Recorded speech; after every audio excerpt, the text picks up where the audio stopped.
Halo para Sobat LC, apa kabar semuanya? Semoga selalu ada dalam lindungan Tuhan yang Maha Esa.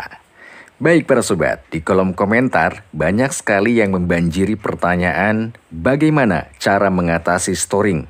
Dan dari sekian lama, baru bisa kali ini saya menjawabnya. Kenapa demikian? Karena storing itu banyak sekali penyebabnya. Oleh karena itu, saya tidak mau gegabah untuk menjawab. Oleh karena itu juga, jangan skip video ini biar tidak gagal paham sampai ke akar permasalahannya. Selamat menyimak dalam segmen LC Edukasi. Storing dalam istilah audio biasa kita kenal adalah suara engine mobil yang masuk ke audio. Dengan kata lain, yaitu frekuensi atau sinyal radikal yang liar, di mana suara itu muncul ketika gas akselerasi mobil dimainkan. Semakin gas kencang diinjak, maka suara engine yang masuk ke audio juga semakin kencang, mengikuti ritme gas itu sendiri.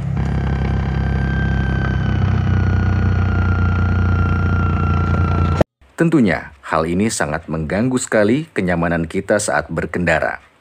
Nah, ada dua jenis storing yang perlu Anda ketahui. Yang pertama, storing masuk lewat jalur DC ataupun jalur strum dari aki ke amplifier, ke head unit, atau peralatan lainnya. Itu yang disebut dengan storing masuk lewat jalur DC. Storing yang masuk lewat DC ini biasanya diakibatkan oleh kabel-kabel yang sudah korosi dan berkarat. Namun, bisa juga disebabkan oleh performa mesin mobil yang sudah tidak normal. Misalnya saja, pada mesin tersebut, ring sehernya sudah longgar, atau sejenis lainnya yang sudah aus, kemudian menimbulkan gesekan yang sudah tidak presisi, lantas menghasilkan frekuensi atau sinyal radikal ke audio. Kemudian, untuk yang kedua, adalah storing yang masuk lewat jalur input RCA. Baik itu pada input power, input preamp, crossover, ataupun pada input lainnya. Apalagi jika banyak penggabungan alat-alat yang digunakan, maka akan semakin rawan untuk storing itu masuk. Itu adalah dua inti storing yang bisa disimpulkan. Namun, sebagai penyebab lain dari storing ini adalah bisa juga karena kelalaian installer ataupun pemasang audio itu sendiri, dengan poin sebagai berikut. 1. Salah memilih kabel atau kabel yang tidak standar untuk audio mobil. Baik itu kabel untuk aki, kabel untuk speaker vokal, atau kabel untuk subwoofer, terutama kabel untuk RCA. Yang kedua adalah overdriver. Overdriver adalah banyaknya penggabungan perangkat yang digunakan, yang mendrive atau menggiring suara ke mesin puncak, yaitu pada power amplifier. Sebagai contoh, dari HU ke DSP, kemudian ke parametrik, lantas ke crossover, dan ke alat-alat lainnya. Namun pada poin kedua ini tidak sepenuhnya saya menyalahkan, asalkan peralatan dan juga pemasangan sesuai dengan prosedur, benar, serta memilih kualitas peralatan yang mumpuni ataupun mutakhir. Kemudian poin yang ketiga adalah overtune.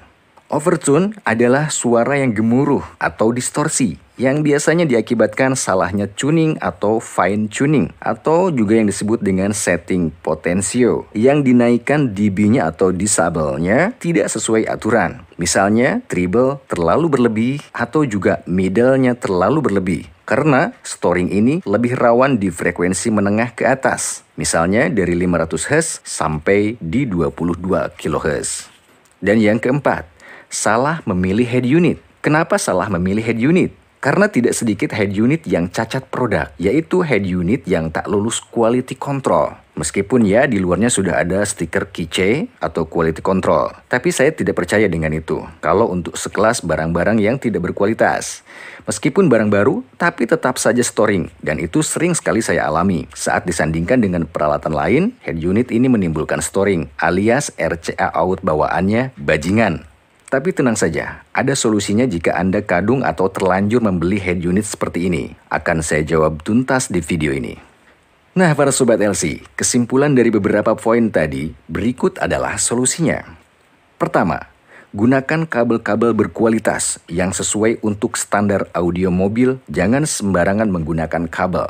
Apalagi menggunakan kabel untuk listrik rumahan atau RCA untuk receiver, itu sangat tidak bagus.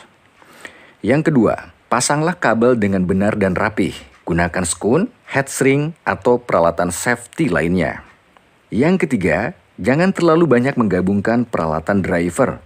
Seperti yang dijelaskan tadi, sekiranya tidak terlalu penting atau apabila sudah cukup dengan satu alat saja yang mencakup kebutuhan semuanya, maka buanglah alat atau perangkat yang tidak penting lainnya.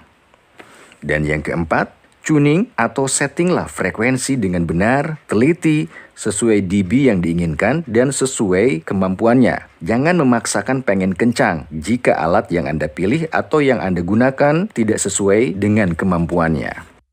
Yang kelima, ini adalah poin yang terakhir. Apabila semua poin yang di atas sudah Anda lakukan dengan benar, tapi masih tetap saja storing, berarti storing Anda ditimbulkan oleh head unitnya. Yang saya bilang, head unit cacat produk atau cacat sejak lahir. Jika memang Anda tidak bersedia menggantinya dengan yang lebih baik, maka tambahkanlah alat tambahan lain yang disebut high to low converter, di mana Anda harus mengambil output lain sebagai alternatifnya, yaitu RCA out dari converter ini. Karena biasanya head unit cacat ini hanya storing di bagian RCA out-nya saja. Sebenarnya ini bukan anti-storing, tapi alternatif lain untuk meminimalisir saja. Dan untuk cara memasangkan alat ini Anda bisa melihat di video lain saya, yaitu cara pasang converter. Dan sebagai catatan yang terakhir harus Anda ingat juga, meskipun di pasaran ada alat anti-storing yang disiapkan untuk Anda beli, saya jamin tidak akan mempan mengatasi storing apabila poin-poin di atas tadi Anda abaikan. Semoga bermanfaat. Terima kasih Anda telah menyimak video ini di segmen LC Edukasi. Sampai ketemu di video lainnya. Salam LC Car Audio.